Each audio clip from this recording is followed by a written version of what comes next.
Guys, I hear people talking about this whole thing about porn and masturbation and whatnot, and that you should not be involved in those things.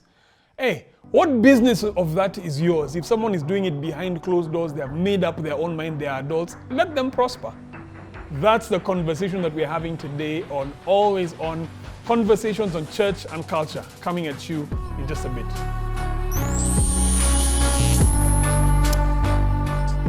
So welcome to part one of this conversation on Always On, conversations on church and culture. Always trying to figure out what are people asking on the streets and how do we begin to engage and interact with that. Pornography, masturbation. I've been looking forward to this conversation because we've got Yani. This guy is someone who I completely respect, look up to. I'm so glad to have him on Always On finally.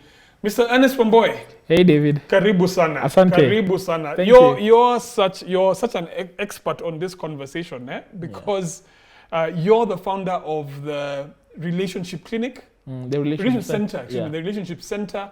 And you guys are really about family values. Yes. And you talk about things to do with pornography, preparing singles, preparing people for marriage and things like that. So, Asante. dude, it's good to have you here. Thanks for having me. And I like that you've introduced me. I once went to a church and they said, today we're talking about masturbation and we have an expert. I'm like, That's not how you want to be introduced. like an expert on the conversation. Thanks, David. Yeah. So, but it's good to have you. Thank you, Asante. So, Ernest, you know how I think I interact with you in the past is I've heard you actually talk and give your own story about porn and addiction to it. Very bold, by the way. Very few people do that. Would you mind telling us about your story, just kiasi? Yeah. All right, so I've grown up in a very conservative family. My mom is an Anglican vicar. Brought up in church, gone to church. My dad always took us to church. I mean, I even had comics that were, Bible comics. Oh, really? That's how church you are. That's how church I was. I've never heard of Christian comics. Yeah, UBS had some like comics that were really, really good. And they were well done, very professional. I say that those kids when when a kid is born and you say and you're telling when a kid is growing up and you're saying to them, say mama, and then the kid is saying Jesus. Say mama, Jesus. That's those you. Kids, yeah. I mean, our tea was made with holy water.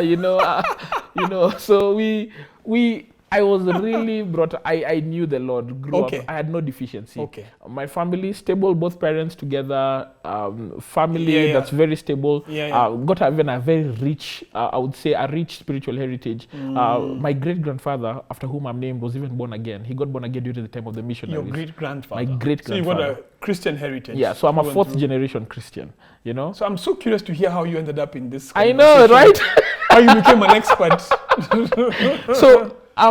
One of the things that I notice in my life is that you take something for granted when it's readily available, and that's the story of my life. So I actually came to faith at the age of 15 when I now properly understood the gospel and said, oh yeah, by the way, it's not about mom, it's not about dad, it's not about my grandfather, it's about me, and I submitted my life to Christ.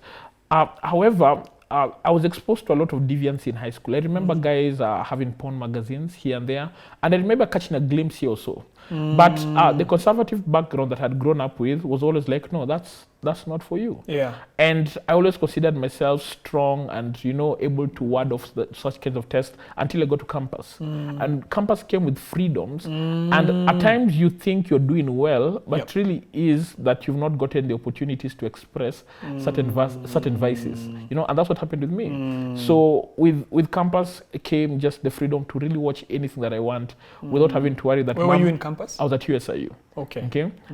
And so without having to worry that mom is gonna walk in and you need to change the channel, run to the kitchen and get a glass of water, So my entertainment was getting very permissive, and this was a time in Kenya when the whole idea of series were getting very popular. Those Prison Break and all these things. Video libraries all over the place. Exactly. And then now.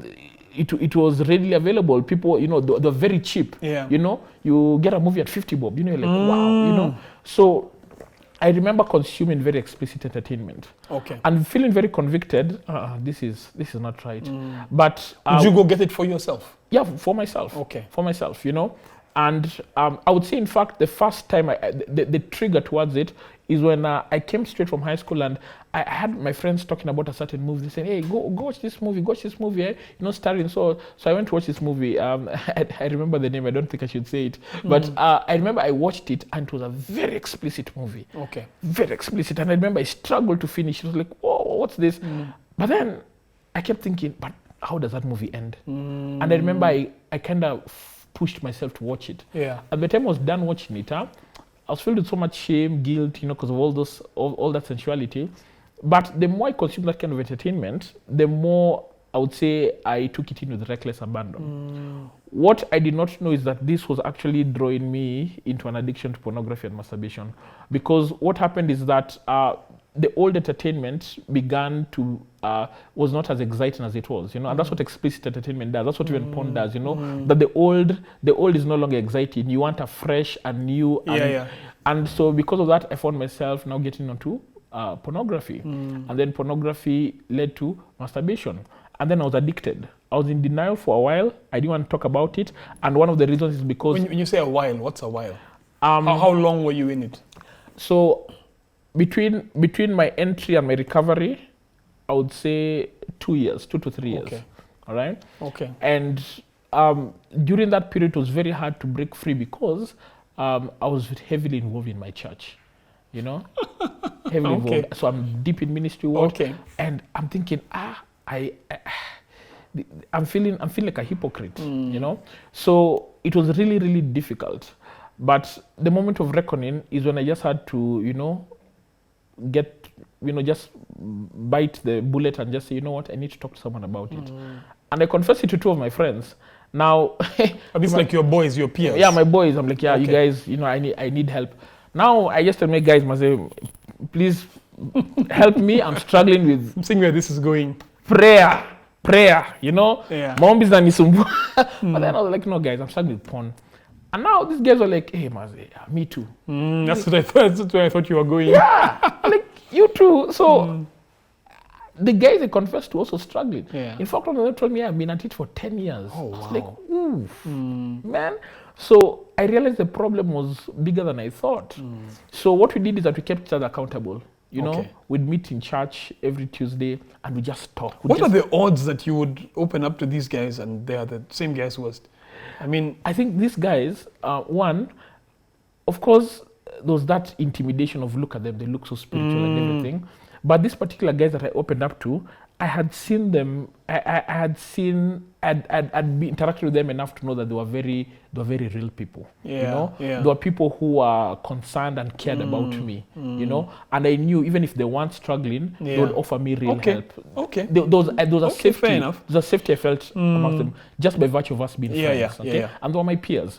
So we'd meet and we'd just talk and talk and talk, and that talking began to help. Because the more I talk, the more the hold would have over me. The more I'd confess, the more I'd say, this is what I did. And I remember the questions when we'd meet on Tuesday, like, did you do it this week? Where did you do it? Why? Does your girlfriend know? What? And at times just thinking. Were you dating at the time? So I was dating. I didn't tell my girlfriend. I thought she'd leave me. I was afraid of being left. So is that your current wife? That's my current wife. Oh wow. Yeah. Okay. So I didn't tell her. I didn't want her to find out, so I just said, let me deal with this thing by myself, and we had like we had sworn each other to secrecy, this thing doesn't live there, At times a pastor would see us meeting there, gay men are meeting, men are meeting to, really cast out demons. Yeah, we're casting them out, man, through confession. I have a question for Yes. you, and I think this is what I led with. I hear people talk about the problems with porn and the problems with masturbation and things like that, and I'm like, people are adults. People are adults. What they're doing behind closed doors. It has nothing to do with you. I'm just like, can I hear that? It has nothing to do with you at all. I'm like, are you the moral police to tell me what I can and can't watch? And I'm just like, and then the other question I hear is, who is this thing bothering other than myself? It's not hurting anyone. Yeah, it's not hurting. Is porn a victimless crime? That's a very good question. When you look at porn and masturbation on the micro level, that is, just you, your immediate surroundings, it really just looks like a victimless crime. It does. I mean, we are not hurting anyone. I'm like, it's my decision. It's in my it's hostel. It's like saying I smoke. Yeah. Well, and I go to there's the no smoking, secondhand smoke and for you. I go to the smoking room. Exactly. If I'm destroying my lungs, let me do it. Yeah. However, on the macro level, when you start to understand what even neurologists and scientists are telling us about porn, you begin to see some adverse effects that you don't really consider. You often experience them after you've ignored all the advice. Okay. So this is what's happening. One, it's what a friend of mine calls the first big effect is what a friend of mine calls intimacy anorexia. Okay.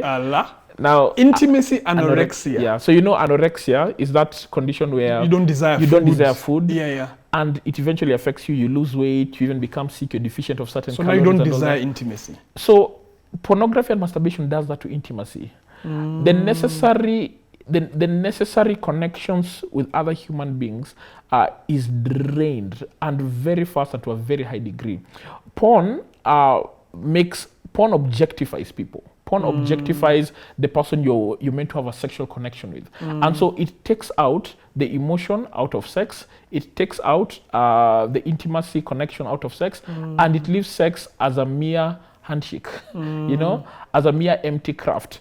And what that does is that the people who consume it begin to lose a healthy emotional connection with the people they are in relationships with. So you find you're consuming pornography, and if you do desire to settle down, if you do desire to marry, if you do desire to actually have a healthy relationship with people of the opposite sex, what happens is that when you do get to that relationship, you find that you're emotionally lacking. And you're unable to have a form of intimacy with them that is healthy because you're being drained by pornography. Now, when you have a sexual relationship with this person, you find that what porn does, it constantly increases sexual dissatisfaction in a real relationship. Okay? Porn paints a very hyper-realistic view of what relationships are, of what sexuality is. And what the mind does, the mind accepts that to be true. And many times, porn is addictive, and we are creatures of habit. Okay?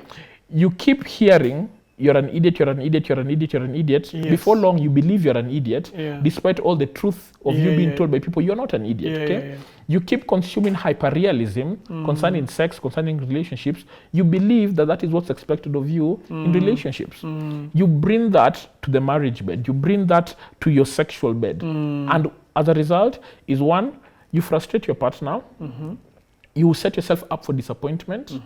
And finally, you find yourself dissatisfied and looking for... Even with your own sexual experience. Exactly. With your own, and many people try to live up to the hyperrealism. So you try and introduce something that satisfies that tries match what you have seen and experienced. Exactly. So one of the things that, especially this happens with people who are in committed relationships, is that you find you constantly try and make your partner to do things or to attempt things on the marriage bed or on the sexual bed that you have seen.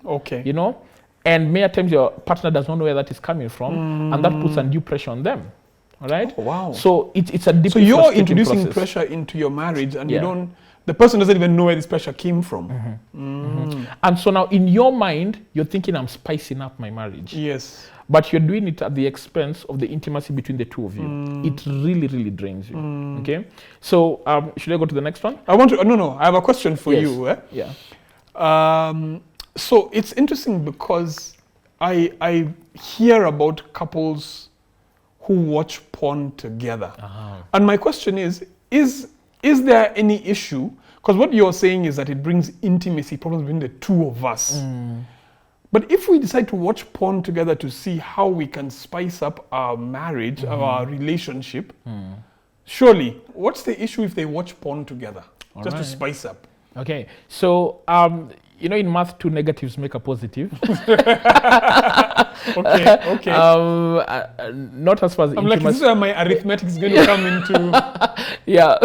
But not as far as relationships are concerned. Two negatives make a bigger negative. And so what happens is that the adverse effects that porn has on an individual, only end up being doubled up when you have a couple engage in pornography. And really, you need to really see the full effects of porn on an individual, and then now translate that onto the individuals in a couple for you to maybe appreciate the danger. So maybe I'll talk about a few other things. So one, people who consume pornography have a greater dissatisfaction with their own partners. In fact, porn increases the chances of divorce through adultery by 300%. Oh, wow. It's very, very high. Oh, wow. It's very, very high because you seek to satisfy the fantasy, and many a times what you're experiencing is not real, and your mind tells you it's because it's not with them. So you spend your time looking for it, thinking it's there. Okay. It's not there.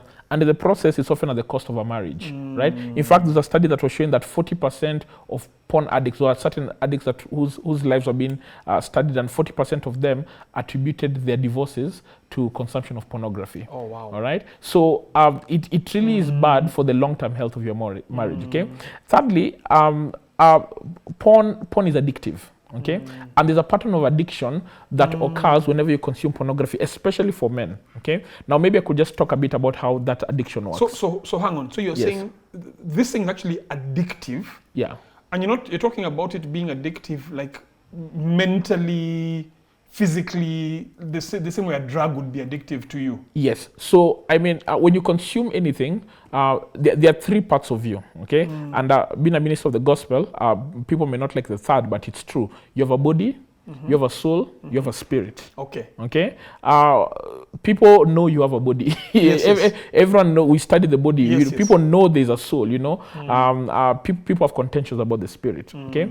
But whenever you consume anything that is addictive, it affects all three parts of you, okay? So let's talk about the body, because this is the one that perhaps has got more tangible effects.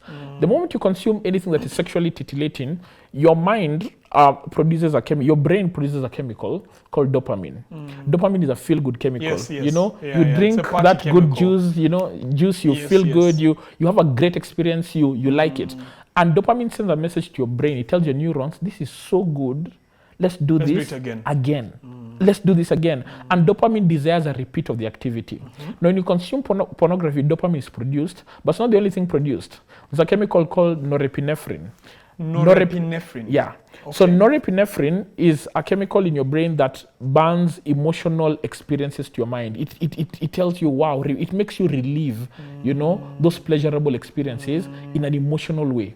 And these are both positive and negative experiences. Exactly. But anything that was pleasurable for you. So these chemicals have no morality. As long as it feels good, they get produced. Yes. Okay. So the thing you may be consuming may be illicit or not, illegal or not, but they will be produced. Okay. So norepinephrine gives that emotional experience. So you find that as you consume that pornography, there's a desire to go back to it. There's a fantasy that is created, and porn creators know that. And so you find that the people who consume pornography constantly feel like, I was wanted, I was accepted, I was appreciated. The actors, call them out, say all these things because of that.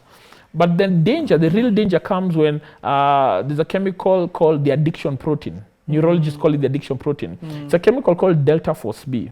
Delta force B. Yeah, delta just is spelled delta force, FOS, then B, letter B. Delta force B is a protein, and after repetitive consumption of pornography, delta force B is produced in your brain, but it sends a different message to your neurons. It tells the brain, let's do this now. It's saying this thing that we like, this porn that we like, we are not like, dopamine is patient. Yeah. Dopamine says, let's do this again. When next week, yeah, sure, I'll wait. Delta force B says, no, let's do this now. So what it does, it creates compulsive behaviors in the consumers. And the person who's consuming pornography all of a sudden feels a dire need to consume that pornography immediately in order for them to actually relax. And at times you find that even your body shows those compulsive behaviors. You're sweating, you're shaking, you're unable to start, you can't concentrate. And this is the same thing that happens with even your drug addiction. Same thing. With cigarettes. Very true. Where people are just like, I need it now. Exactly. In fact, there's a website called Fight the New Drug that was showing, fightthenewdrug.org, that shows how the correlation between narcotics and pornography, the effect on the brain is actually one and the same. You know, the pattern Is of that addiction so? is one and the same. Okay. You know, Okay. the way people get addicted into narcotics is the same way people get addicted to pornography. Because you talk about the same chemicals, the same pattern, the same progression. Exactly. So delta force B sends compulsive messages, and now you find yourself, because you're so compelled. You find yourself doing silly things. You know, you find yourself watching porn in a bus. You find yourself watching porn in the workplace. Yes. You know, and so this affects you, and it can affect you. I mean, you can already see you can already see where this is going. Okay. Now, how do you? The sad thing is how to get rid of it, because neurologists tell us delta force B has got a very long half-life. If you want to get rid of it, you have to have cessation of consumption of pornography for up to 8 weeks. 7 to 8 weeks. Let me just follow this conversation, Yes. because it's such a good conversation. Yeah. You've talked about a couple of chemicals. You've talked Yes. about the dopamine, which is a feel-good chemical. Uh-huh. You've talked about the what do you say? Norepinephrine. Norepinephrine. Yeah. And then you talked about delta force B, that are all created and are all part of the pattern of addiction. Of addiction. Okay. And okay, carry on. I'm just trying to track. So when neurologists tell us if you want to break free from this addiction, you have to have cessation of use for 7 to 8 weeks. So let's assume you say, you know what, I'm actually addicted to pornography, so I'm gonna stop. You go free week 1, week 2, week 3, week 4, week 5, week 6. On week 7, you stumble, you get into a moment of weakness, and you consume pornography. You start all over again. Fresh delta force B is produced. Oh, all right. And also, this thing is decreasing in your system. In your and you system, need to give it 8 weeks to kind of like exit die the out, system. so you can get a breather. On average, 8 weeks. Yeah. Yeah. But just when you're about to get your 8 weeks, you watch some porn. You produce a fresh batch, and you started the 8-week cycle again. So you find that you are constantly held. You can't break free. Okay. And let me ask, with addiction, I know when people fall back into the cycle, is that there's a sense of shame and guilt, discouragement that comes with that. But then you have to start. Yeah, and because of that, the shame, discouragement, all that leads to secrecy, and that leads to loneliness. So the more porn you consume, actually the Journal of Sex Research was showing that there's a direct correlation between pornography and loneliness. You know, that the more porn you consume, because of the shame, the rejection, the cycle that you're in. You find yourself in a bubble where you're lonely, Yeah. and many times that leads also to mental illness. You know, it provides the raw materials ready for mental illness. You know, other factors in your life can easily play that raw material, you know, and bring about mental health issues. So these are things that are affecting you in your marriage as an individual.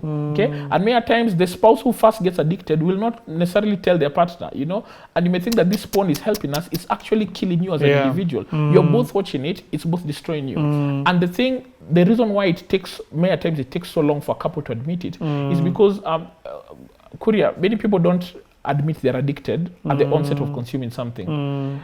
And like for me, I'll tell you, I was consuming this, you know, once every 2 months. So I told myself, I'm not addicted. But once every 2 months is a pattern. Once every 2 months is a pattern. It's just that they are huge wavelengths. Because our understanding of a pattern, something I do daily, or every 2-3 days, that's a pattern. But you're saying we often define addiction by small wavelengths, something you do daily. Yes. Addiction is basically a consistent pattern. Okay, and so if you've got huge wavelengths once every 2 months, the more you consume, what will happen is that it will be once a month. Yes. The more you consume, it will now be then it becomes once closer every together. 2 weeks, and then every week, then every day. And only when the wavelengths become small enough to hit home is when I actually have a problem. You had a problem the moment it was once every 2 weeks. It's just that you're in denial. Okay, and so that is bad That's for a very couple. profound. That's horrible. If one spouse is struggling with that, it's bad enough. If both of you are consuming porn, how horrible is that? You know, it's really, really bad. Yeah. So it kicks out the intimacy even more. Let me ask you. First, by the way, I haven't heard this, so I'm really blown away by it. You know, to think that there's way more happening when people are consuming porn than they realize themselves. And there's stuff going on within the different parts of who you are. You talked about your body, your soul, your spirit, and that it's affecting everything about you. And just because you don't see the, you know, like a physical outcome of it, you know the way you can drink alcohol and get drunk. Yes. just because you don't see that Yeah. doesn't mean that it's not actually affecting you. But what I'm hearing is that you're getting yourself into a very dangerous cycle of intimacy or lack of intimacy. I'm seeing challenges with addiction, getting to addiction that is very difficult to break out of. It's very interesting. Let me ask you though. And there's one, I don't know if I could mention one more go ahead, challenge. please. I've remembered another challenge that I think is another danger that is important for people to note. With increase in consumption of pornography, there's a part of your brain called the prefrontal cortex. Okay? If my head is the brain, the prefrontal cortex That's is the one for danger. right here. Yes, that's the one. It tells you when you're It about alerts you to danger. if you're standing at the edge of a cliff and you're about to fall, it's the prefrontal cortex that will tell you, hey, watch out, and you'll take a quick step back. Yes. And so when the prefrontal cortex is sharp, you are very apt, you're very alert not to make some silly mistakes. Porn wears out the prefrontal cortex. And when it wears out As far as sexuality is concerned, is as far as life is concerned. as far as the brain is concerned. Okay. So you have got one prefrontal cortex. Porn wears it out. Okay? The purpose of that prefrontal cortex is to protect you from risky behavior in multiple areas in life. Porn is one area of your life So it's to alert you to danger. that wears it out, Yeah. and that affects all other areas of life. Oh, wow. Okay? So if you wear out your prefrontal cortex, what happens is that your capacity to sense danger and your capacity to spot risky behavior is very, very thin. As a result, you find that people who are addicted to pornography end up suffering loss in their academics. Yes, I've heard about that. You find it's affecting their academics. I've heard about that, You know, yes. because it affects your ability to work, You're not able to your work. to concentrate, you know what? to make good decisions. It affects your business. So you may see what is the correlation between me watching porn at night and my business empire. There's a direct correlation. Oh, man. Okay? You wear out your prefrontal cortex, you hamper your capacity to make sound business decisions. Yeah, it's very, and all this is just on the physical self. You know, you've got the psychological, the emotional, then you've got the spiritual self. You know, already you can just see the dangers of it. Yeah. Oh man, it's so interesting. I mean, it's just, this is pleasure. Yeah. And people see it as pleasure. I'm pleasuring myself, but what you're saying is that there is serious repercussion to me.